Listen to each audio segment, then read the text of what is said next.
నాకు తెలిసి ప్రప్రథమంగా అవార్డులు అనౌన్స్ చేసిన వెంటనే ఒక ప్రభుత్వం స్పందించి వారికి ఈ రకంగా సన్మానం చెయ్యాలి అనే భావం రావటం అన్నది బహుశా ఎప్పుడు జరగలేదు. ఇదే మొట్టమొదటిసారి జరిగింది. దానికి ప్రధానమైన కారణం యువకులు, డైనమిక్ లీడర్ మన ముఖ్యమంత్రి రేవంత్ రెడ్డి గారు, అలాగే వాళ్ళ సహచర మంత్రి వర్యులు వీళ్ళందరూ అనుకుని ఒక్కడిగా అనుకుని స్పందించిన మనసుతోటి మన వాళ్ళని మనం గౌరవించుకోకపోతే ఎలాగ గౌరవించుకోవాలి అంటూ అన్నది నిజంగా చెప్తాను. సభాముఖంగా వారికి నా హృదయపూర్వక ధన్యవాదాలు తెలియజేస్తాను.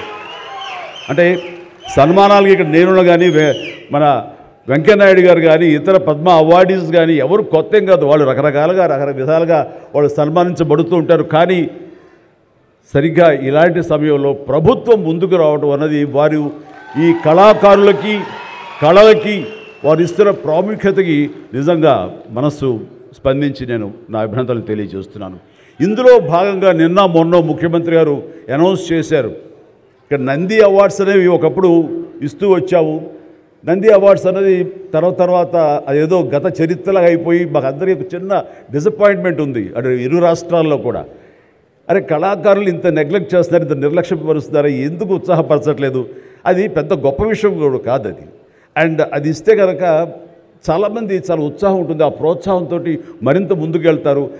తద్వారా ఎన్నో సినిమాలు కానీ నాటకరంగం కానీ ఇవన్నీ అభివృద్ధి చెందుతాయి. తద్వారా ఎంతోమందికి ఎంప్లాయ్మెంట్ కానివ్వండి, ఎంతోమంది ప్రోత్సాహన కళాకారులు ఇంకొంచెం రావడం కానివ్వండి. ఆ రకంగా ఈ రోజున చూస్తే కనుక మన సినిమాలు ప్రపంచవ్యాప్తంగా ముందుకు వెళ్తున్నాయంటే అలాంటి ప్రోత్సాహం, అలాంటి ఉత్సాహం ఉండబట్టే. సో ప్రభుత్వ పరంగా కూడా అలాంటివి ఉంటే కనుక ఇది మరింత ముందుకు వెళ్ళడానికి అవకాశం ఉంది. అది గుర్తెరిగి ఈ రోజున ఆ అవార్డులు మళ్ళీ మనం రెజ్యూమ్ చేస్తాం, మళ్ళీ తిరిగి మళ్ళీ ఇస్తామని ఆ నిర్ణయం తీసుకోవటం, దానికి పేరు ప్రజాగాయకుడు.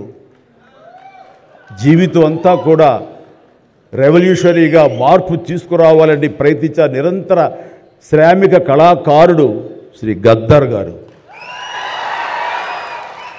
గద్దర్ గారి పేరున అవార్డులు ఇవ్వటం అన్నది ఎంతో సముచితం, ఎంతో ఆనందం, ఎంతో ముదాహం. అలాంటి నిర్ణయం తీసుకున్నటువంటి మా ముఖ్యమంత్రి రేవంత్ రెడ్డి గారికి, వారి సహచర్యులకి నేను మనస్ఫూర్తిగా నా హృదయ ధన్యవాదాలు ఈ సభాముఖంగా తెలియజేస్తున్నాను. అండ్ ఇక్కడ నాకు ఈ అవార్డు రావడం ఆనందం, కానీ ఆనందం మరింతగా ఉండటానికి కారణం మేము చిన్నప్పటి నుంచి ఎంతో అభిమానించి ఆయన చూసుకుని ఇన్స్పైర్ అయ్యాం. వారే స్టూడెంట్ లీడర్గా ఉండి జయాంధ్ర కోసం అప్పట్లో స్టీల్ ప్లాంట్ కోసంగా ప్రయత్నం చేసినటువంటి వెంకయ్యనాయుడు గారు. ఆయన వైజాగ్ కాలేజీలో యూనివర్సిటీలో ఆయన స్టూడెంట్గా ఉన్నప్పుడు ఆయన ఇచ్చిన పిలుపుకి ఎక్కడో నర్సాపురంలో ఉండే మేమందరం స్పందించి